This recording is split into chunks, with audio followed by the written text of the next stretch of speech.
नमस्ते, आई भूमि उदासी। नमस्ते, मैं कृषा कोटक आप सभी का स्वागत करती हूँ। Respected guests and keepers of timeless wisdom, today we are not just gathered for an event, but to dive into an epic, a saga that has echoed for lakhs of years, crossing borders, cultures, and generations. This story taught us about dharma, about courage, sacrifice, and eternal triumph of truth over falsehood. Yes, I speak of none other than Ramayana. Ramayan का उद्देश्य सिर्फ भगवान श्री राम के जीवन का वर्णन करना ही नहीं, बल्कि हमें यह सिखाना है कि सत्य, करुणा और धर्म के मार्ग पर चलकर ही सफलता प्राप्त होती है। हमारे जीवन में वचन का बहुत बड़ा महत्व है। रघुकुल रीत सदा चली आई, प्राण जाए पर वचन न जाए। As my mate said, Ramayana is not just a story, but heartbeats of our civilization. It is a poetry woven into philosophy, valor wrapped in humility, divinity, and clothed in humanity. It's Rama's bow rising against the force of injustice. It's Sita's endurance shining brighter than fire. It's Hanuman's leap that defied the distance, and it's Lakshman's loyalty that defied the supreme time. Ramayan हमें यह संदेश देती है कि चाहे कितनी भी कठिनाइयां क्यों ना आ जाए, अंत में जीत सत्य और धर्म की ही होती है। इसलिए लाखों वर्ष बाद भी यह कथा उतनी ही जीवंत और प्रासंगिक है। न सोने की लंका टिक पाई, न रावण की शक्ति काम आई। अंत में जो सत्य के मार्ग पर टिके रहे, जीत उनके ही हिस्से में आई, जीत उनके ही हिस्से में आई। तो आइए शुरुआत करते हैं रामायण पर्व की।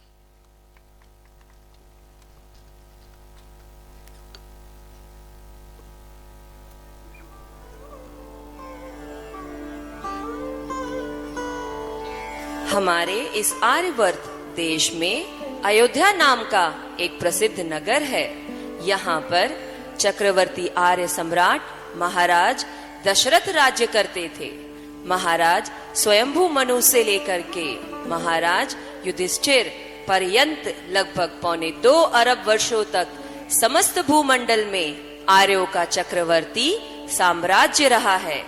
इसके महाभारत आदि ग्रंथों में अनेक प्रमाण मिलते हैं। आइए प्रस्तुत है एक ऐसे दिव्यता व भव्यता से प्रतिष्ठित महापुरुष की कहानी, जिन्होंने इस पृथ्वी को राक्षसों से विहीन कर दिया और धर्म संस्कृति की रक्षा की। ऐसे हम सबके आदर्श, हम सबके पूज्य, मर्यादा का पालन करने वाले पुरुषोत्तम भगवान श्री राम की जीवित गाथा।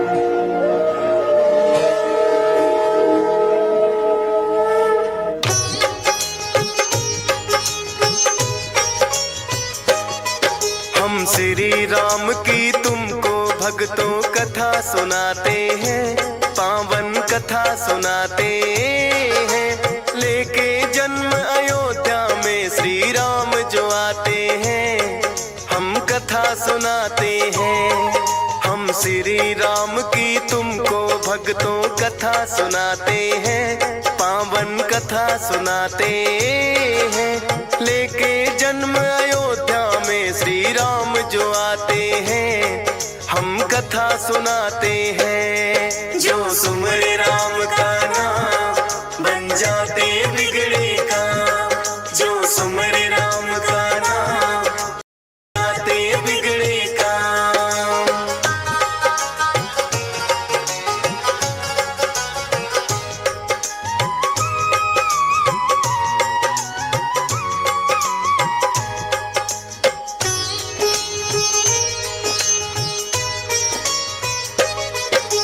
वैवस्वत मनु जी ने बसाया था कौशल प्रदेश।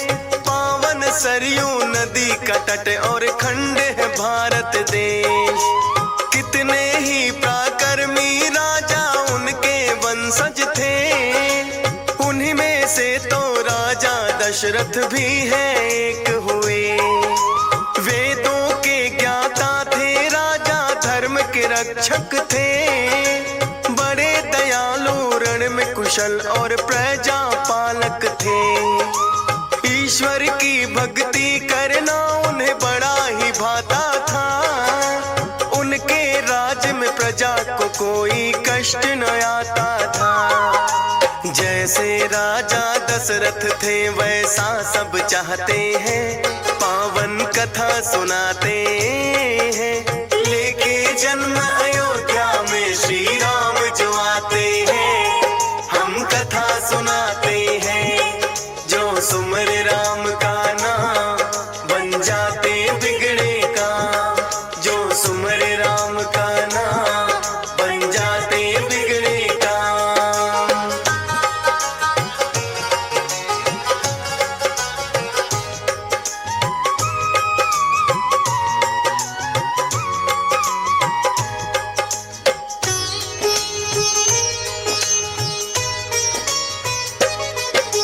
कर स्नान एक दिन राजा लगे देखने दर्पण, श्वेत बाल कुछ आए नजर कभी जो ये श्याम वर्ण। लगे सोचने राजा ढलने लगा मेरा यौवन, निसंतान हूँ मैं ना जाने अब तक किस कारण। जो न हुई संतान कौन मेरा वंश चलाएगा, बनकर आएगा। इतना सोच के राजन ने विद्वान है बुलवाए, लगे पूछने राजा कौन सा यत्न किया जाए। पुत्रेष्ठी यज्ञ कर लो पंडित ये बतलाते हैं, पावन कथा सुनाते हैं। लेके जन्म अयोध्या में श्री राम जो आते हैं, कथा सुनाते हैं। जो सुमर राम का नाम बन जाते बिगड़े काम, जो सुमर राम का नाम बन जाते बिगड़े काम। यह बात त्रेता युग की है। महाराज दशरथ बड़े ही प्रतापी राजा थे। इनके राज्य में चारों ओर सुख शांति का साम्राज्य था। महाराज दशरथ अपने प्रजाजनों से पुत्रवत प्यार भरा व्यवहार करते थे। सभी प्रजाजन सुख साधनों से संपन्न थे। राजा और प्रजा सभी को मात्र एक ही दुख था कि राजा का कोई उत्तराधिकारी नहीं था। इस बात को लेकर महाराज दशरथ थोड़ा चिंतित रहते थे। व्याकुल किए रहती है। जिस सूर्य वंश में महाराज मनु, इक्ष्वाकु, ययाति, नहुष, दिलीप, भागीरथ, अज, रघु, हरिश्चंद्र जैसे परम प्रतापी यशस्वी राजा हुए हैं, क्या वो रघुकुल दशरथ के साथ ही समाप्त हो जाएगा? क्या हमारे बाद पितरों को पानी देने वाला कोई नहीं होगा? महर्षि वशिष्ठ, ईश्वर से हमारी यही प्रार्थना है, सूर्य वंश का सूर्य दशरथ के साथ अस्त न हो जाए। महाराज दशरथ, आप निराश ना हो। ईश्वर आपकी इच्छा अवश्य पूरी करेंगे, परंतु उसके लिए पुत्रेष्टि यज्ञ करना होगा। पुत्रेष्टि यज्ञ? फिर गुरुदेव यज्ञ में देरी क्यों? आप यज्ञ का आयोजन कीजिए। परंतु देवी, हम वो यज्ञ नहीं करा सकते। आप नहीं करेंगी तो कौन कराएगा? वेदों के ज्ञाता ऋषि श्रृंगी मुनि इसके विशेषज्ञ हैं। यह यज्ञ उनके द्वारा संपन्न होना चाहिए। तो उन्हें बुलाइए गुरुदेव, यज्ञ का अनुष्ठान कीजिए। उसके लिए महाराज दशरथ खुद जाएंगे। गुरुदेव, मैं आज ही उनके पास जाने को तैयार हूं।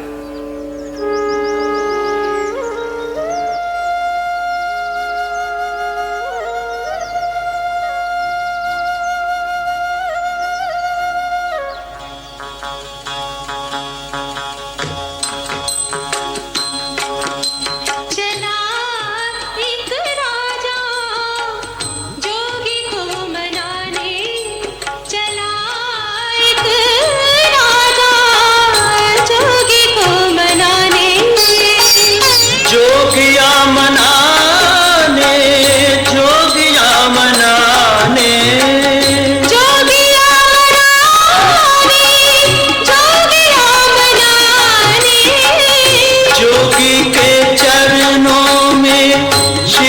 नवारे चला एक राजा जोगी को मनाने।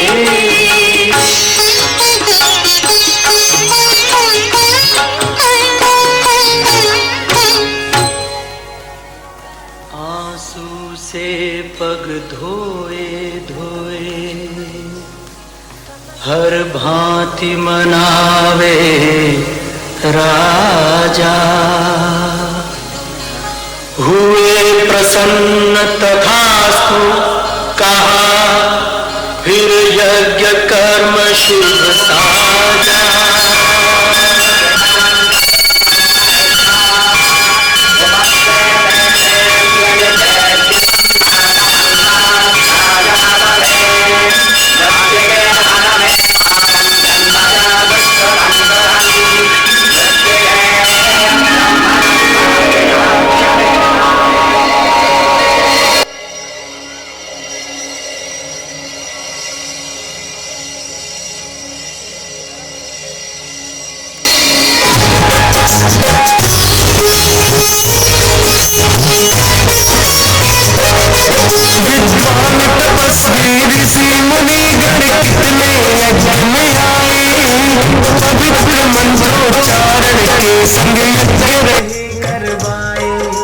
सबके साथ में राजा ने है मधुर व्यवहार किया। यज्ञ में जितने ज्ञानी पधारे हैं आभार किया। ऋषियों के सानिध्य में जब यज्ञ हुआ संपन्न भेंट किया राजन ने सबको बड़ा धान्य और धन। यज्ञ प्रसाद चढ़ा के राजन ने सब में बंटवाया। अपनी तीनों रानियों को भी है प्रसाद खिलाया। होंगे पुत्र चार उन्हें पंडित बतलाते हैं। पावन कथा सुनाते हैं।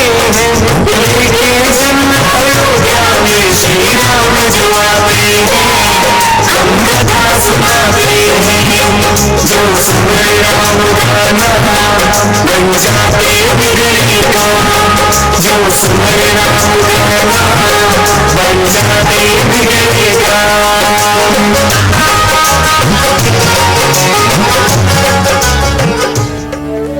यज्ञ के परिणाम स्वरूप समय आने पर महाराज दशरथ को 4 पुत्र रत्न प्राप्त हुए थे। यह यज्ञ का प्रत्यक्ष प्रमाण है। क्रमशः महारानी कौशल्या से राम, माता सुमित्रा से लक्ष्मण और शत्रुघ्न तथा माता कैकेयी से भरत उत्पन्न हुए। पूरी अयोध्या में खुशी का वातावरण छाया है।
मिलके चलो रघुधाम संग मेरे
धीरे धीरे समय बीतता गया।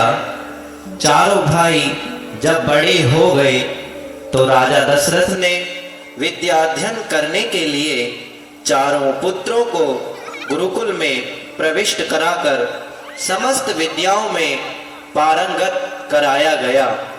प्रसन्नता के वातावरण में समय यूं ही बीत जाता है। चारों राजकुमारों को गुरुकुलीय शिक्षा पूरी करने के उपरांत दीक्षांत समारोह के द्वारा दीक्षा देकर गुरुकुल से सम्मान पूर्वक विदा किया गया। इधर एक दिन महर्षि विश्वामित्र जी का अयोध्या में आगमन हुआ।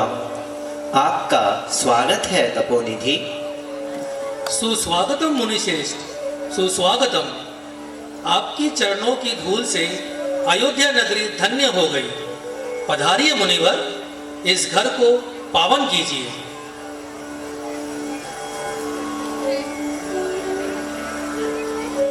सूर्यवंश के राजा दशरथ, तुम्हारे राज्य में सब कुशल मंगल तो है ना?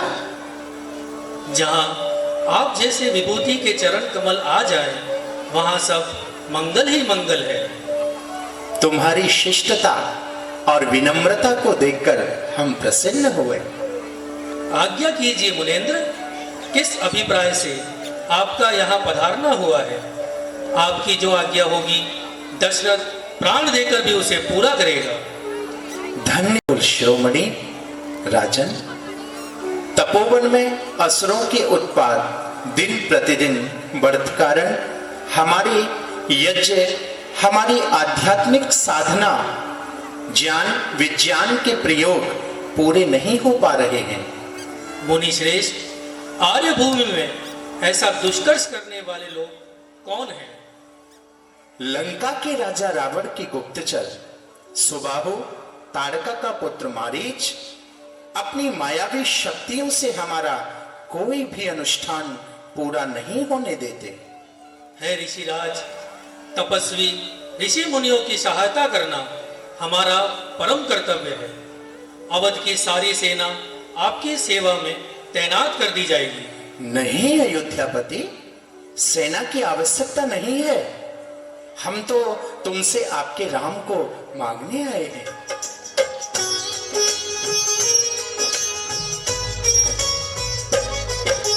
राम को मांग लिया तो राजा दशरथ भी चकराए।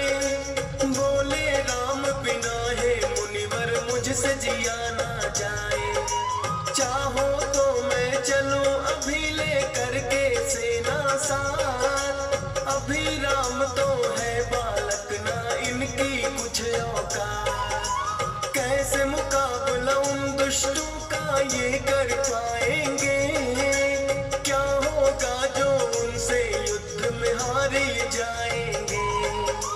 सुन के विश्वामित्र को ये आया है बड़ा ही क्रोध। बोले इनकी शक्ति का तुमको भी नहीं है बोध। राम लखन को अपने साथ फिर बोले जाते हैं। पावन कथा सुनाते हैं। लेके जन्म अयोध्या में श्री राम जो आते हैं। हम कथा सुनाते हैं। जो सुमरे राम का नाम बन जाते बिगड़े काम। जो सुमरे राम का नाम बन जाते बिगड़े काम।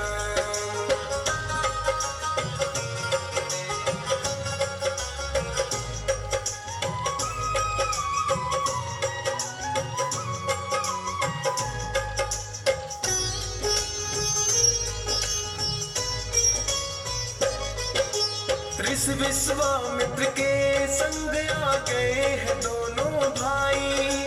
अति बला और बला नाम की विद्या भी पाई।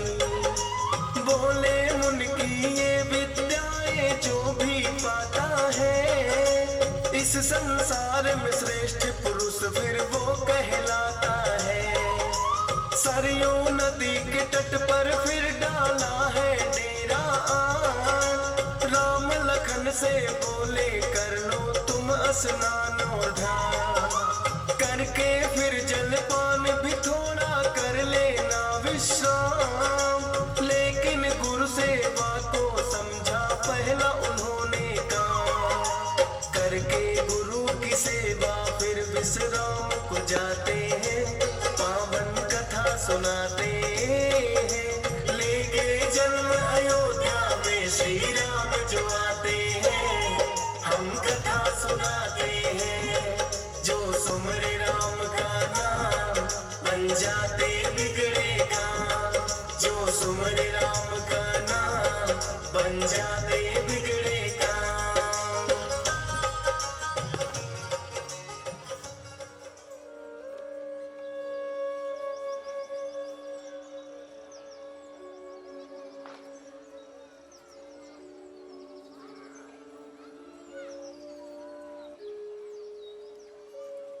श्री राम और लक्ष्मण के द्वारा अनेक राक्षसों को समाप्त करके यज्ञ निर्विघ्न संपन्न हो गया। उधर जनकपुरी में राजा जनक के द्वारा अपनी पुत्री सीता के स्वयंवर की घोषणा करके सभी राजाओं को आमंत्रण पत्र भेज दिए थे। मुनिवर विश्वामित्र को भी निमंत्रण दिया गया था। विश्वामित्र भी राम लक्ष्मण दोनों भाइयों को अपने साथ लेकर सीता स्वयंवर का महोत्सव देखने के लिए जनकपुरी को चल दिए। दोनों राजकुमार राम और लक्ष्मण अपनी गुरुजी महर्षि विश्वामित्र के साथ समारोह में अति सुंदर विशिष्ट आसनों पर शोभायमान हो रहे थे। राजा जनक ने सभी आगंतुक लोगों को इस स्वयंवर की शर्तों से अवगत कराकर समारोह आरंभ करने की घोषणा की। इसके साथ ही क्रमशः एक के बाद दूसरा राजा उठकर धनुष के पास आकर अपनी अपनी शक्ति का परिचय देने लगे। पर्याप्त समय बीत गया, परंतु कोई भी राजा इस शिव धनुष को ऊपर उठाना तो दूर की बात थी, इसे हिला भी नहीं सपाया। तभी दुखी होकर राजा जनक बोले, हे दीप दीप क्या राजा गण, हम किसे कहे बलशाली है।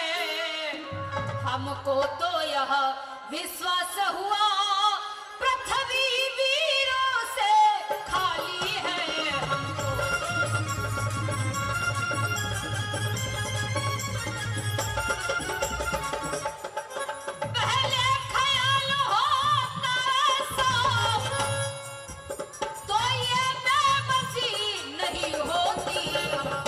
हम करते नहीं प्रतिज्ञा यह तो ऐसी हंसी नहीं होती।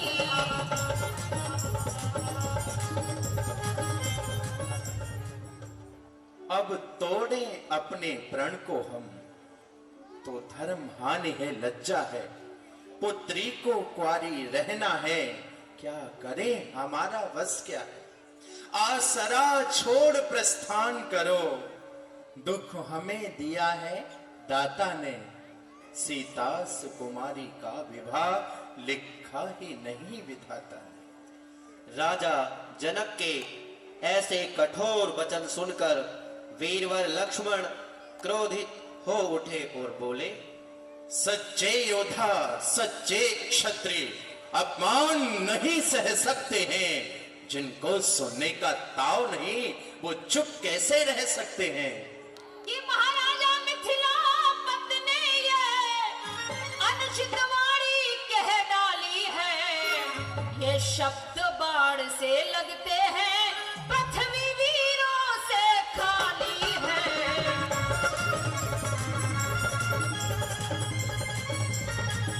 मेरा स्वभाव ही ऐसा है, अपमान न मुझे गवारा है कृपा गुरु के चरणों की, बल और प्रताप तुम्हारा है।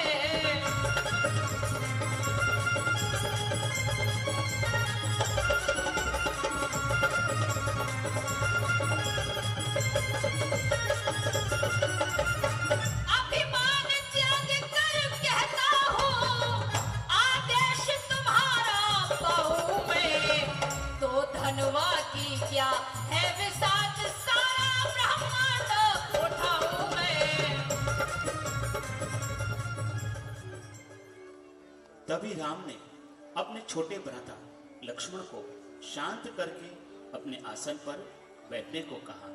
अब समय को उचित जानकर गुरुवर महर्षि विश्वामित्र ने राम को आज्ञा देकर खड़ा कर दिया कि विश्वामित्र समय शुभ जानी,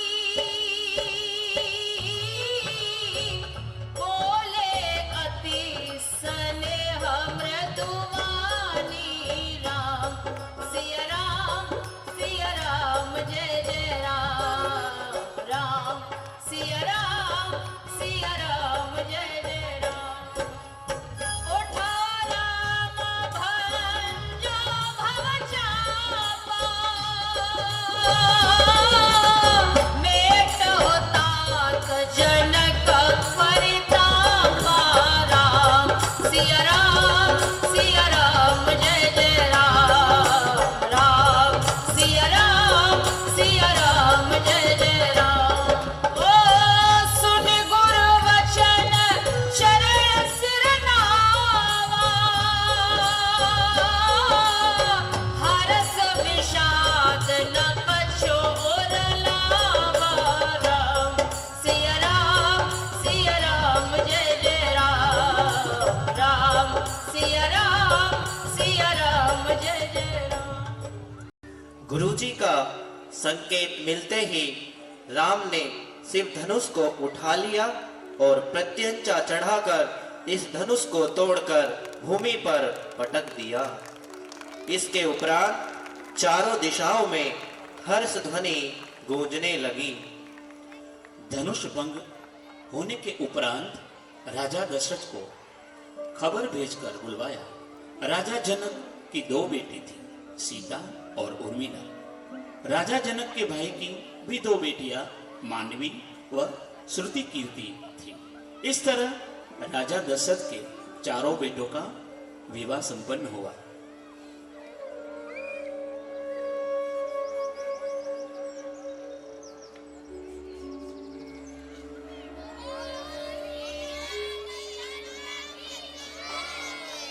इधर सब कुछ बहुत अच्छा चल रहा था। एक दिवस प्रातः काल राजा दशरथ ने दर्पण में अपने मुख को निहारते हुए देखा कि कान के पास कुछ बाल श्वेत हो गए हैं। राजा दशरथ ने अपने गुरु वशिष्ठ से परामर्श लेने के बाद अपनी राज्य सभा में घोषणा कर दी कि कल सुबह श्री राम का राज्याभिषेक किया जाएगा। पूरी अयोध्या में खुशी का माहौल था। उधर केकई की दासी मंथरा ने महारानी केकई को बहका दिया। मंथरा, शीघ्र ही जा और महाराज दशरथ को मेरे पास बुला कर ला।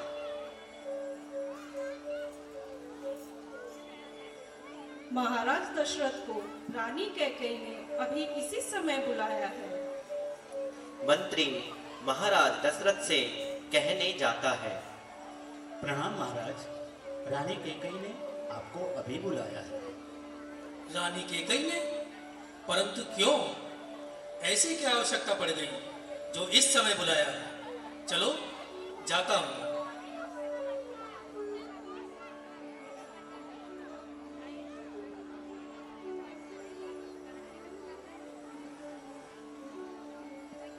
रानी केकई, अरे क्या हुआ? क्या भेष बना रखा है? बताओ, कुछ बोलो भी। यह क्रोध की अग्नि किसने भड़काई है? केकई, बोलो कुछ। हमें आपका यह चुप रहना सहन नहीं हो रहा है। तुम जानती हो कि तुम हमें प्राणों से भी प्रिय हो। तुम जो कहो वह आपको दे सकते हैं। देवी, मांगो, आपको क्या चाहिए, इसी क्षण देंगे। देंगे देंगे, सदा ही कहते रहते हो, कभी कुछ दिया भी है? अभी नए वचनों को लेकर आ गए, अभी तक पुराने वचन नहीं दिए। देवी, कौन से पुराने वचन पूरे नहीं किए? फिर रानी केकई ने देवासुर संग्राम वाला युद्ध स्मरण कराया और कहा, उस समय के तो वचन अभी तक नहीं दिए हैं। रानी, मांगो, मैं प्रतिज्ञा करता हूं, पूरा करूंगा। ऐसी चिकनी चुपड़ी बातों को रहने दीजिए। देवी, मैं आपकी शपथ लेता हूँ, अपना वचन अवश्य पूरा करूंगा। मेरी शपथ? मुझसे प्यारा कोई और भी तो होगा। हाँ, राम है। तो राम की शपथ क्यों नहीं ली? चिकनी चुपड़ी बातें कहकर मुझे अबला को ना बहकाओ। कर सच्चे हो हे रघुवंशी, सौगंध राम की खा जाओ।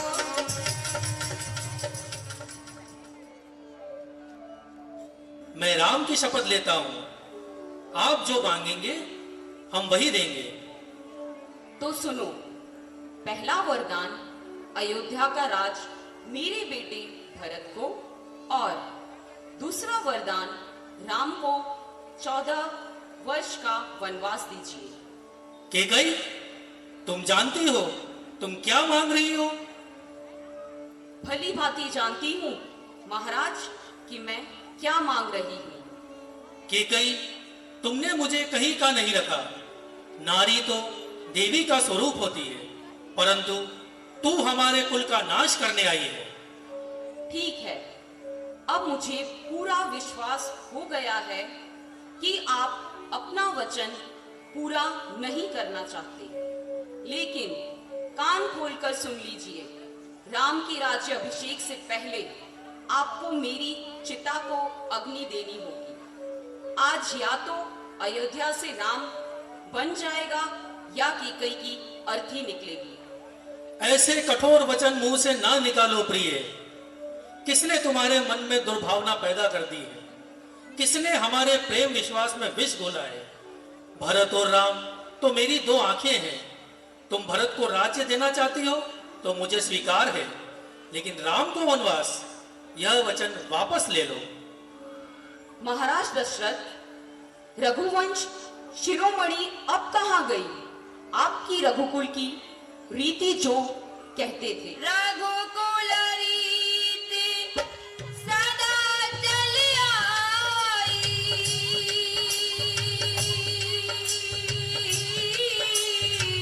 प्राण जाए पर वचन न जाई। राम सिया राम, सिया राम, जय जय राम। राम सिया राम, सिया राम। इधर प्रातः काल होते ही श्री राम के राज्याभिषेक की तैयारी चल रही थी। अरे सुमंत, अग्निहोत्र की सभी सामग्री तैयार हो गई, लेकिन आश्चर्य है, महाराज दशरथ अभी नहीं आए। जाओ बुलाकर लाओ। जी गुरुदेव।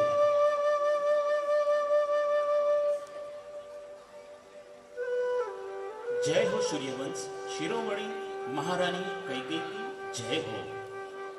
कोई प्रति उत्तर ना मिलने पर आर्य सुमन चिंता में पड़ जाते हैं।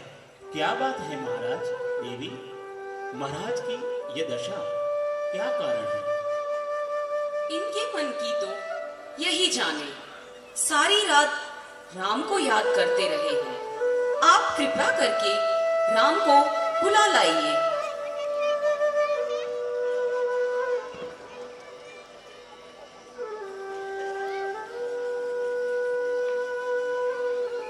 प्रणाम आर्य सुमंत। यशस्वी हो युवराज। महाराज ने मुझे आपके पास भेजा है। कुछ विशेष आदेश है क्या? कुछ विशेष ही लगता है। आप महाराज के पास जाइए, मैं यज्ञशाला में जाता हूँ। श्री राम अपने पिताश्री से मिलने जाते हैं।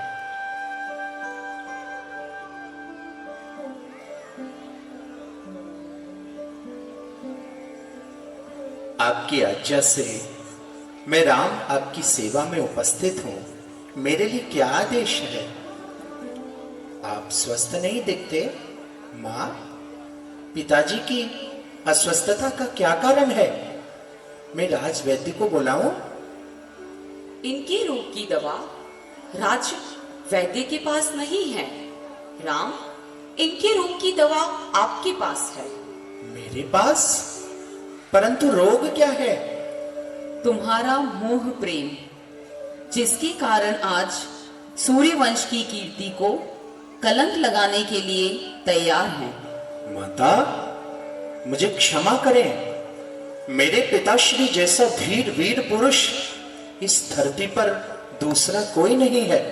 वे गुणों के भंडार हैं और सत्यवादी हैं, जिनकी कीर्ति आज तीनों लोकों में फैली हुई है। वह अपने पुत्र के मोह में ऐसा काम नहीं कर सकते जिससे सूर्यवंश की कीर्ति को धब्बा लगे। वही तो कर रहे हैं आपके धीर वीर पिताश्री। पिताश्री, आप जैसे नरसिंह को इस प्रकार की व्याकुलता शोभा नहीं देती। आप निसंकोच अपनी हृदय की बात मुझसे कहिए, मैं अपने प्राण देकर भी आपका दुख दूर करूंगा। राम, राम। माता, आप ही मुझे महाराज के दुख का कारण बताएं। हे माता, आपको इतनी शंका क्यों है कि मैं पिता की आज्ञा का पालन नहीं करूंगा? माँ, जिस राम को आपने बचपन से पाला है, उस राम पर संदेह कर रही हो? राम, तुम्हारे पिता तुम्हें अत्यधिक प्रेम करते हैं। बस इस कारण से ही अयोध्या का राज तिलक वे तुम्हें कर देना चाहते हैं। मांगा यह तिलक भरत को हो, 14 वर्षों वनवास तुम्हें, यह सुन नपमूर्छा बंधे हुए, यह सुन नपमूर्छा बंधे हुए, इच्छा थी रखे पास तुम्हें। अब तुम्हारे पिता इस चिंता में हैं कि कहीं राम वन जाने से मना तो नहीं कर देगा। हे माता, मेरे पिताश्री को ये संदेह मेरे बारे में क्यों हो गया कि राम माता पिता की आज्ञा के विपरीत जा सकता है? राम का जीवन तो पिताजी की धरोहर है। यह मेरा जीवन तो उन्हीं का दिया हुआ है। मेरा तो इस पर कुछ भी विशेष अधिकार नहीं है। पिताजी के एक संकेत मात्र पर राम इस नर्तन को पिताजी के ऊपर न्यौछावर करने में क्षण मात्र की देरी नहीं करेगा। पिताजी के आदेश पर राम समुद्र में कूद सकता है, पर्वत की चोटी से छलांग लगा देगा, जलती हुई ज्वाला में इसे भस्मात कर सकता हूं। तीक्ष्ण विस्फीकर इस जीवन का अंत करने में राम किंचित भी संकोच नहीं करेगा। फिर मेरे पिताजी के मन में यह संदेह कैसे और क्यों पैदा हो गया? हे माता, अपने तो इस प्रिय पुत्र राम पर बड़ा भारी उपकार किया है। मेरा लघु भ्राता भरत इस अयोध्या के चक्रवर्ती राज्य का अधिकारी बनेगा। इससे अधिक सुखद समाचार मुझ राम के लिए और क्या हो सकता है? वहां से श्री राम माता कौशल्या से मिलने के लिए जाते हैं।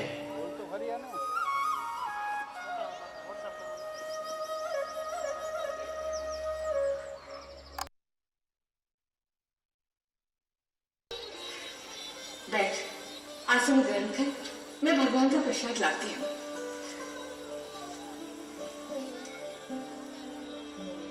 देखता क्या है? बैठ जा। नहीं माँ। बहुत जल्दी है क्या? अब इस आसन पर बैठना मेरे लिए वर्जित हो गया है।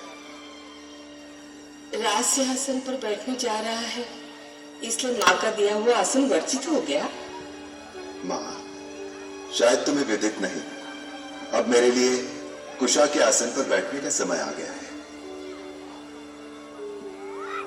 राज करने जा रहा है या तपस्या? तपस्या। महाराज मुझे तपस्वी वेश में वन में भेज रहे हैं। मैं 14 वर्ष वन में रहूंगा और महाराज अयोध्या का राज्य सिंहासन भरत को देंगे।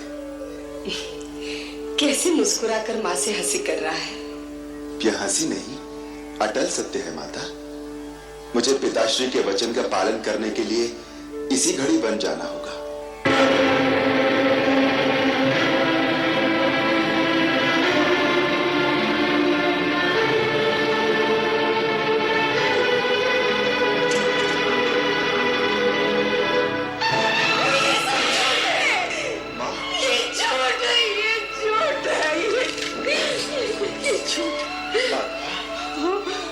धीरज रखो माता।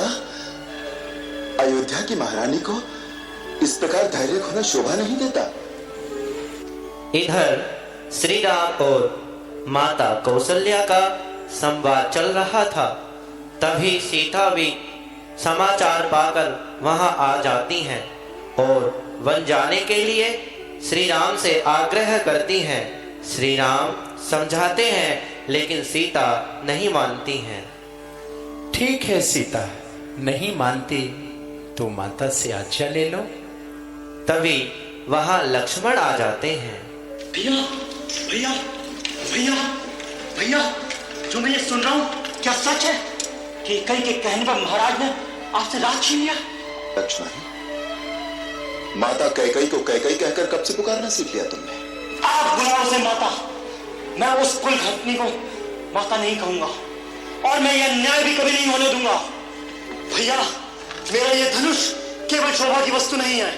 मैं इस धनुष से महाराज की चतुर्गणी सेना का अकेला सामना कर सकता हूँ। लक्ष्मण, महाराज ने क्या समझा? राम बड़ा विनयशील है, वो चुपचाप सब कुछ सहन कर लेगा। उन्हें नहीं मालूम कि राम के नाम पर मर मिटने वाले लोग चुप नहीं रहेंगे। सारी जनता विरोध कर देगी और फिर जनता की भी क्या आवश्यकता है? उनका ये दास लक्ष्मण अकेला ही महाराज और उनकी पूरी सेना के लिए पर्याप्त है। और भरत भी आ गया तो उसे भी छठी का दूध याद दिला दूंगा। चुप रहो लक्ष्मण, अनर्गल बातें मत करो। आप बीच में मत पड़ो भैया। अन्याय सेना क्षत्रिय धर्म के विरुद्ध है। शत्रु पार करे और क्षत्रिय उसका उत्तर न दे, ये उसकी वीरता पर धिक्कार है। जो राज सिंहासन प्रजा में घोषणा करके आपको दिया जा चुका है, उस राज सिंहासन पर बैठने का अधिकारी कोई नहीं हो सकता, सो महाराज भी नहीं। भैया, आपका ये लक्ष्मण यदि मर नहीं गया तो उस सिंहासन पर महारानी सीता के साथ आप विराजमान होंगे। महाराज दशरथ और उनके चहेते भरत दोनों आपके दरबार में करबद्ध खड़े होंगे। वाह वाह, कितना सुंदर चित्र है। पिता हाथ बांधे सामने खड़ा है और पुत्र अपनी पत्नी के साथ आसन पर बैठा उन्हें आज्ञा दे रहा है। आकाश से उतरकर देवता भी आएंगे इस दृश्य को देखने के लिए कि अयोध्या में मानव सभ्यता ने कितनी उन्नति कर ली है। परंतु जब पिता ही अपने आचरण से गिर जाए, अपने धर्मात्मा पुत्र को एक स्त्री के साथ मत करो लक्ष्मण। बस, यदि तुम्हारे इतने ही नीच विचार हैं तो मुझे भैया कहना छोड़ दो और आज के बाद मुझे अपना मुंह न दिखाना। भैया, यह आप क्या कह रहे हैं? मैं आपके बिना कैसे जीवित रहूंगा? भैया, आप मेरे भगवान हैं। आपके साथ कोई अन्याय करे, आपके साथ कोई अत्याचार करने की बात करे, मैं कैसे चुप रहूं? ये तुमसे किसने कह दिया कि मुझ पर कोई अन्याय हो रहा है या मुझ पर कोई अत्याचार हो रहा है? ये बातें जो तुमने कही, अत्याचार तो ये है जो तुम अपने बड़े भाई पर कर रहे हो और अपने पिता पर कर रहे हो। पिता पर? हाँ, पिताश्री पर। उनकी पीड़ा को समझते हो? जानते हो कि उनकी समस्या क्या है? जानते हो कि उन जैसा धीर वीर पुरुष इस समय किस धर्म संकट में है? जो स्त्री मोह में फंसेगा उसकी यही दशा होगी। उनका संकट स्त्री मोह नहीं है, उनका संकट है धर्म। हाँ, धर्म। आज एक सत्यवादी राजा का धर्म एक पिता के धर्म से टकरा रहा है। वो सत्य का पालन करें या पिता के धर्म को निभाएं, यही समस्या उनके दुख का कारण है। एक राजा ने किसी को वचन दिया कि जो मांगे वो दूंगा, और मांगने वाले ने वो वचन मांगा है जिससे राजा को अपने सबसे प्रिय पुत्र का बलिदान करना पड़ रहा है।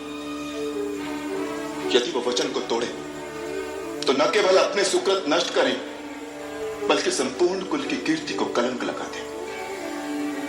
और यदि वो वचन रखें तो वो पुत्र जिसके बिना वो जीवित नहीं रह सकते, उसे वन के कांटे कंकर में धकेल दें 14 वर्ष के लिए। लक्ष्मण, तुम उनकी पीड़ा क्यों नहीं समझते? उनकी अवस्था आज उस घायल शेर की तरह है जो किसी शिकारी के जाल में फंस गया है। और ऐसे असहाय शेर पर तुम अपने तीर चलाकर अपनी वीरता दिखाना चाहते हो। धिक्कार है ऐसी वीरता पर। ऐसे धर्मात्मा पिता के बारे में ऐसा सोचकर भी तुमने पाप किया है, जिसका प्रायश्चित हम सबको करना चाहिए। हम सबको करना चाहिए। उन्हें यदि अपने धर्म की चिंता न होती तो आज वो इतने दुखी न होते।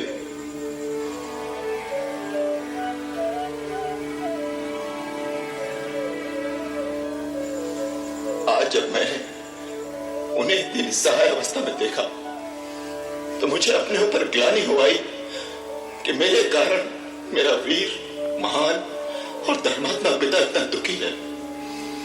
मैंने अपना कर्तव्य निश्चित करने में एक पल की भी देरी नहीं की, क्योंकि पुत्र होने के नाते मेरा एक ही कर्तव्य है कि मैं वही काम करूं जिसमें उनके सत्य, उनके धर्म, उनकी प्रतिज्ञा की क्षति न हो, बल्कि उनकी कीर्ति बढ़े, उनका यश मलिन न हो।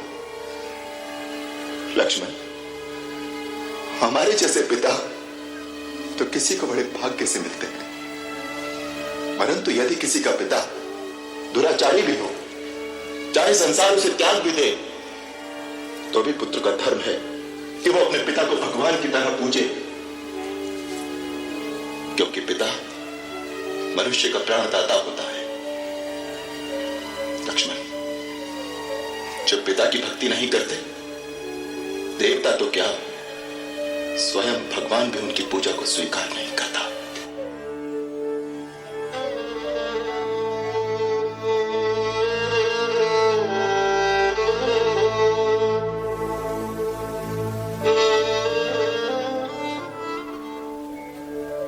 श्री राम लक्ष्मण को समझाते हैं। उसके बाद लक्ष्मण भी वन में साथ जाने के लिए निवेदन करते हैं, तो श्री राम उनको भी साथ ले जाने की आज्ञा देते हैं।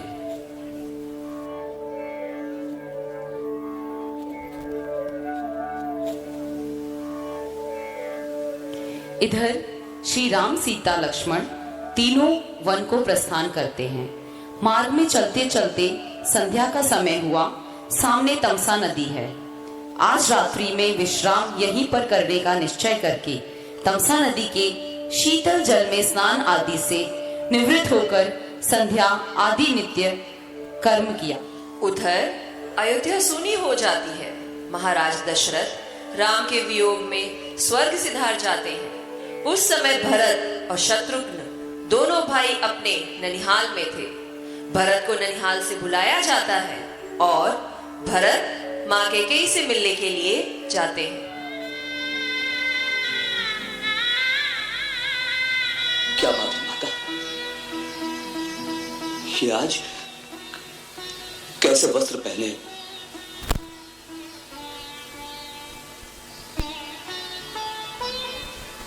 आपके आभूषण कहां है? आपकी मांग में सिंदूर नहीं है। क्या हुआ मातेश्वरी? महाराज आपके कक्ष में भी नहीं है। ये पूरा राजमहल इतना सूना क्यों हो गया है? कहां है महाराज? कहां है मेरे पिताश्री? बताओ माता, कहां है पिताश्री? पुत्र, संसार में जो जन्म लेता है, एक न एक दिन उसे संसार का त्याग भी करना पड़ता है। प्राण त्याग करने के बाद जो गति धर्मात्मा पुरुषों की होती है, जो परम धाम उन्हें मिलता है, तुम्हारे पिता भी उसी परम धाम को सिधार के धीरज रखो मेरे लाल। तुम तो अपने पिता के समान धीर और वीर पुरुष हो। संसार में सभी प्राणियों को कभी न कभी इस नश्वर शरीर को त्यागना ही पड़ता है। ये भावी अटल है। तुम जैसे सत्पुरुष भावी के लिए शोक नहीं करते मेरे लाल। माँ, मैं कितना अभागा हूं माँ। अपने महान पिता के अंतिम दर्शन भी नहीं कर सका। पिताजी, आपने मेरी प्रतीक्षा भी नहीं की। जाने से पहले मुझे भैया राम के हाथों सौंप जाते। मां, उन्होंने जाने से पहले मुझे अवश्य पुकारा होगा। उस समय आप सब तो उनके पास थे, केवल मैं ही नहीं था। उन्होंने मुझे अवश्य याद किया होगा। बताओ मां, प्राण त्याग करते समय उनके अंतिम शब्द क्या थे? बताओ मां, बताओ उनके अंतिम शब्द क्या थे? वो अंतिम समय केवल राम को ही याद करते रहे, केवल राम को ही पुकारा। केवल राम भैया को ही पुकारा? तो क्या भैया राम भी उनके पास नहीं थे? नहीं। परंतु ऐसा क्या अकस्मात हो गया था जो भैया राम भी उनके पास नहीं पहुंच सके? आप तो उनके पास होंगी। नहीं, उन्होंने महारानी कौशल्या के कक्ष में ही अपने प्राण त्याग दिए थे। माता कौशल्या के ही कक्ष में प्राण त्याग दिए? उस वक्त भैया राम और लक्ष्मण कहां थे? वन में।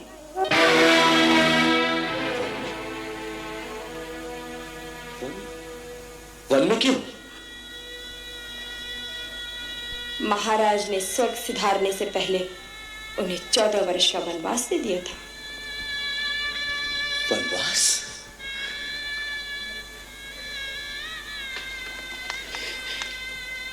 भैया राम को वनवास? नहीं, ऐसा कभी नहीं हो सकता। ये दंड तो भयंकर अपराधियों को दिया जाता है। मेरे राम भैया तो सत्य, धर्म और मर्यादा की मूर्ति है। फिर उन्हें यह दंड किस कारण दिया गया? बोलो माता, बोलो माता, क्या दोष था उनका? किसी का कोई दोष नहीं था भरत, केवल वचन पालने की बात थी। और तुम्हारे पिता ने एक सत्यनिष्ठ धर्मपरायण की तरह अपने वचन को पालन करने के लिए अपने प्राण न्यौछावर कर दिए। वचन? कौन सा वचन? किसे दिया था उन्होंने ये वचन? मुझे। आपको? क्या वचन दिया था उन्होंने आपको? महाराज ने मुझे 2 वर दिए थे। कहा था जब जी चाहे मांग लेना। इधर तेरे जाने के पश्चात कौशल्या के कहने से महाराज ने राम के राज्य अभिषेक के लिए निश्चय कर लिया। महारानी कौशल्या ने सोचा, कैकेयी का पुत्र भरत तो यहाँ है नहीं, अवसर का लाभ उठाकर अपने पुत्र को राजा क्यों न बनाते। किंतु मैंने ऐसा नहीं होने दिया। मेरे होते हुए तुझे इस राज्य से कोई भी वंचित नहीं कर सकता था। मैंने महाराज से अपने दोनों वर मांग लिए, तेरे लिए अयोध्या का राज्य और राम के लिए 14 वर्ष का वनवास। तूने मेरा भला नहीं किया है, तूने मेरा सर्वनाश कर दिया। इस कुकर्म से तूने मुझे रघुकुल का सबसे कलंकित पुरुष बना दिया। अरे पापिनी, कुलनाशिनी, इससे अच्छा तो यह होता कि जिस दिन मेरा जन्म हुआ उसी दिन अपने हाथों से मेरा गला घोटकर मुझे मार देती, जिससे आज मैं अपयश की मौत को न मरता। मेरे भाग्य की विडंबना को देखो, मुझे रघुकुल जैसा उज्जवल वंश मिला। वीर पराक्रमी, सत्यनिष्ठ और परम धर्मात्मा दशरथ जैसा पिता मिला।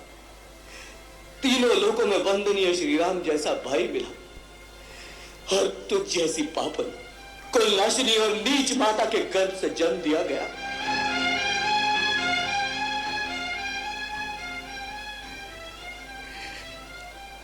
हे दादा, इससे बड़ा परिहास तो किसी और के साथ क्या कर सकता है। अरे पापन, परम धर्मात्मा श्री राम को वन में भेजने की बात कहते हुए तुम्हारे जीवा के टुकड़े टुकड़े क्यों नहीं हो गए? तू भावना के आवेग में अपने भले की बात नहीं समझ रहा है। मूर्ख, अपने भाग्य को ठुकराना चाहता है। अरे मेरे भाग्य तो उसी दिन फूट गए जिस दिन मेरे श्री राम भैया वन को चले गए। वो श्री राम भैया जो तुम्हें अपनी माता से अधिक स्नेह करते थे, वो कौशल्या माता जो तुम्हें अपनी बहन से अधिक समझती थी, उनके इकलौते पुत्र को वन में भेजते हुए तुम्हारे आत्मा ने चीत्कार नहीं किया? तुम्हारा हृदय खंड खंड नहीं हो गया? ऐसा क्रूर वरदान मांगते हुए तुम्हारे मुंह में कीड़े क्यों नहीं पड़े? तुम्हारी जीवा गल क्यों नहीं गई? ये तो कैसे मूर्खता की बातें कर रहा है? तू क्यों नहीं समझता कि हर माँ को अपने पुत्र को बड़ा बनाने का लोभ होता है। लोभ? लोभ ही तो पाप की जड़ है। लोभ मनुष्य को तेरी तरह अंधा कर देता है जिसे पाप और पुण्य में कोई भेद नहीं दिखाई देता। अरे श्री राम मनुष्य तो क्या, पशु पक्षी भी प्यार करते हैं, लेकिन तू तो उनसे भी गिरी हुई निकली जिसने उन्हें घर से निकाल दिया। तू नारी नहीं, मानवता से गिरी कोई राक्षसी है, राक्षसी। भरत, मैंने जो कुछ भी किया तेरे लिए किया है। मैं तेरी माँ हूं भरत, तेरी माँ हूं।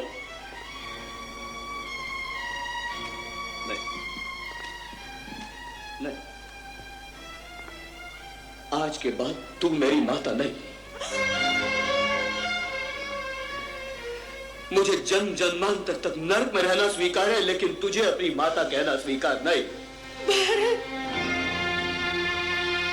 यदि मेरी आवाज इस लोक से परलोक तक पहुंचती हो तो पिताश्री आप भी सुन ले। आज आपके इस अभागे बेटे भरत ने कैकेयी का त्याग कर दिया ना। और पिताश्री, आप मुझे आशीर्वाद दें कि आपकी इच्छा अनुसार श्री राम को वन से लाकर अयोध्या के राज सिंहासन पर बिठा सकूं। महारानी कैकेयी, यदि तुम स्त्री न होती तो तुम्हारे इस दुष्कर्म के लिए मैं आज अपने इन हाथों से तुम्हारे टुकड़े टुकड़े कर देता। भरत, पाप की ऐसी जीवंत मूर्ति को जीवित रहना देना भी पाप है। परंतु ऐसा करने से कहीं मेरे राम भैया मेरा परित्याग न कर दे, इसलिए विवश हूं। लेकिन आज के बाद मैं तुम्हारा यह कलंकित मुंह कभी नहीं देखूंगा, कभी नहीं देखूंगा। और इस कक्ष में जहां मेरा बचपन मेरे पिताजी की गोद में बीता, इस कक्ष में भी वापस कभी नहीं आऊंगा। इस कक्ष में भी वापस कभी नहीं आऊंगा। नहीं, इस कक्ष में भी वापस कभी नहीं आऊंगा।